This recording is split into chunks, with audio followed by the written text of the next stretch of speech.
حضرت محمد بن ابو بکر رضی اللہ تعالیٰ عنہ فرماتے ہیں، اس کو صاحب سبل الہدی والرشاد امام یوسف صالحی نے نقل فرمایا، کہتے ہیں کہ میں حضور کے ساتھ ایک جنگ پہ گیا تو واپس ہم آ رہے تھے تو اس جنگ میں بڑی فتح ہوئی، 5واں حصہ مال غنیمت کا ہم نے سرکار کی بارگاہ میں نذرانہ پیش کیا تو 80 اونٹ حضور کے حصے میں بھی آئے، اتنا نفع ملا۔ واپس آ رہے تھے تو ایک جگہ شام کا وقت ہو گیا، کچھ علاقہ اچھا ملا تو حضور نے فرمایا سفر آگے نہ کرو، یہیں پڑاؤ کر لو، پتہ نہیں آگے جا کے کوئی ایسی اچھی جگہ میسر آئے نہ آئے۔ حالانکہ حضور سارا کچھ جانتے ہیں، پر تعلیم امت کے لیے فرمایا یہی، کہتے خیمے لگ گئے، رک گئے، ایک ایک خیمے میں 2-2 4-4 آدمی۔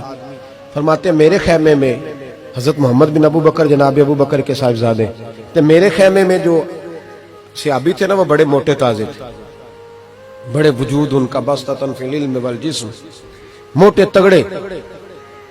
مغرب کی نماز پڑھنے ہم حضور علیہ الصلوۃ والسلام کی بارگاہ عالی مرتبت میں حاضر ہوئے، حضور کے پیچھے نماز پڑھی اقتداء میں۔ کہتے نماز مکمل کر کے نا تو صحابی کا دل کیا میں دست بوسی کروں۔ اس زمانے میں لوگ لکڑی کے جوتے پہنتے تھے، کھڑاؤں کہا جاتا تھا۔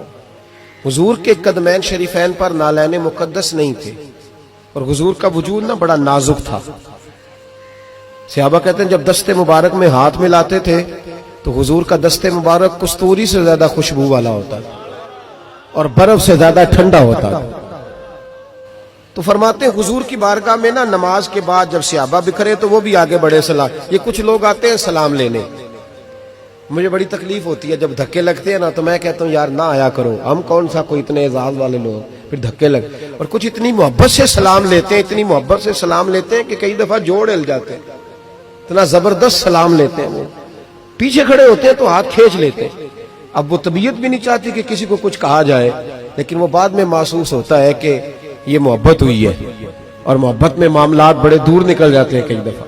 تو محبت تو اس کا نام ہے کہ محبوب کو آسانی کس بات میں ہے، محبوب کو آسانی کس بات میں ہے، محبت اس چیز کا نام، اس چیز کا نام نہیں کہ میں کیا خواہش کر رہا ہوں محبوب وہ والی کرے، نہ وہ راضی کس بات میں ہے، میں گڈی تے ہتھ ڈور سجن دے وہ جنج رکھے اونج رہنا ہے، واجب نہیں جے وچ شریعت مندہ خصم نو کہنا، بات تو یہ ہے کہ اس کو آسانی کس بات میں، عام دام برسرے مطلب۔ وہ سلام لینے کے لیے جب آگے بڑھے نا تو جوش میں دوڑ کے آگے بڑھے، حضور کے دستے مبارک کو چوما، لکڑی کے جوتے پہنے تھے، حضور کے قدم مبارک پہ جوتا نہیں تھا، انہوں نے اپنے پیر سے حضور کا پیر دبا دیا۔ تو جو ہے میری بات پر، یہ باٹا کے جوتے پہننے والا جب کسی کا پیر دباتا ہے نا اور بندہ بھی تگڑا ہو تو ایک دفعہ سمجھ آتی ہے کہ کسی نے پیر دبایا ہے۔ تو محبوب کے دستے مبارک میں چھڑی رہتی تھی، سنت مبارکہ ہے چھڑی رکھنا، آسام مبارک۔ جب اس صحابی نے پیر دبایا نا تو نبی پاک اب وہ چھوڑ بھی نہیں رہے، دیر ہو گئی، پیر پہ پیر رکھ کے کھڑے، تو تکلیف محسوس کی، سرکار نے تو چھڑی پیٹ میں چبھائی، فرمایا یار میرا پیر تو چھوڑ دے۔ اب وہ پیچھے ہٹے تو بڑے پریشان ہوئے کہ یہ مجھ سے کیا ہو گیا، کانپنے لگے، رونے لگے۔ حضور نے فرمایا کوئی بات نہیں جاؤ۔ صحابہ نے بھی ذرا گھور کے دیکھا، محبوب نیچے بیٹھ گئے، اپنا قدم مبارک دبایا۔ حضرت محمد بن ابو بکر کہتے ہیں ہم اپنے خیمے میں ہم لوگ چلے گئے، عشاء کی نماز بھی حضور کے پیچھے پڑھی، پر وہ صحابی ساری رات سو نہیں سکے، یار یہ مجھ سے کیا ہو گیا، گرا جو ان کی نگاہ سے وہ سنبھل نہیں سکتا، میں نے حضور کو تکلیف دی، محبوب کو تکلیف دی۔ کہتے وہ تڑپنے لگے، رونے لگے، یہ مجھ ساری رات، میں تسلی دیتا کہ یار وہ کوئی ایسی ویسی بات نہیں، اللہ نے ہمارے محبوب کو رحمت للعالمین بنایا، اور حضور جانتے ہیں کہ تو نے جان بوجھ کے ایسا نہیں کیا، لیکن وہ اندر کا جو ہے نا وہ ماحول وہ ان کو سونے نہیں دیتا۔ کہتے ہیں سحری کا وقت ہوا تہجد کا، تو سیدنا بلال حبشی آئے، خیمے کے باہر کھڑے ہو، کہنے لگے بندہ کدھر ہے جس نے کل مغرب کے وقت حضور کا پیر دبایا، کدھر ہے؟ کہتے ہیں اب تو وہ اور ڈرے اور کہنے لگے لگتا ہے میری مذمت میں قرآن آ گیا۔